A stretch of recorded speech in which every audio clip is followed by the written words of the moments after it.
শোন পূজা, আমি কিছুদিনের জন্য ট্রেনিংয়ে যাচ্ছি, তুই তো দাদাবাবুর খেয়াল রাখিস আর টাইম টু টাইম খেতে দিস, ঠিক আছে?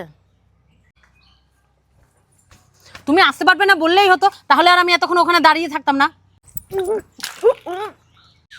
কিরে পূজা, কি হয়েছে রে পূজা, বমি করছিস কেন তুই? কিছু হয়নি, একটু বদহজম হয়ে গেছে তো তাই। পূজা প্রেগনেন্ট, আমি ওর সন্তানের বাবা। ছি ছি ছি ছি, চরিত্রহীন পুরুষ কোথাকারে, এসব কথা বলতে তোমার লজ্জা করে না? যা করবে কেন, যেদিন থেকে তোমাকে বিয়ে করেছি সেদিন থেকে টেইলিং আর শুধু নিজের পায়ে দাঁড়ানো। আমার কথা ভেবেছো কখনো? আমার তো অনেক টাকা পয়সা, তাহলে তোমার নিজের পায়ে দাঁড়ানোর কিসের দরকার? এতই যখন তোমার নিজের পায়ে দাঁড়ানোর ইচ্ছা, তাহলে বিয়ের আগে দাঁড়াওনি কেন? ঠিক আছে, আজ থেকে আর আমি ট্রেনিংয়ে যাব না, কিন্তু তুমি যে তোমার চরিত্রটা অপবিত্র করেছো সেটা পবিত্র করতে পারবে? বৌদি, দাদাবাবু কোনোদিনও অপবিত্র না। কি বলছিস কি তোরা? তোরা দুজনে মিলে কি আমার সাথে নাটক করছিস? একদমই তাই। আমার কিন্তু এসব একদমই ভালো লাগে না। কি হলো, তুমি ওকে মিথ্যা কথা বললে কেন?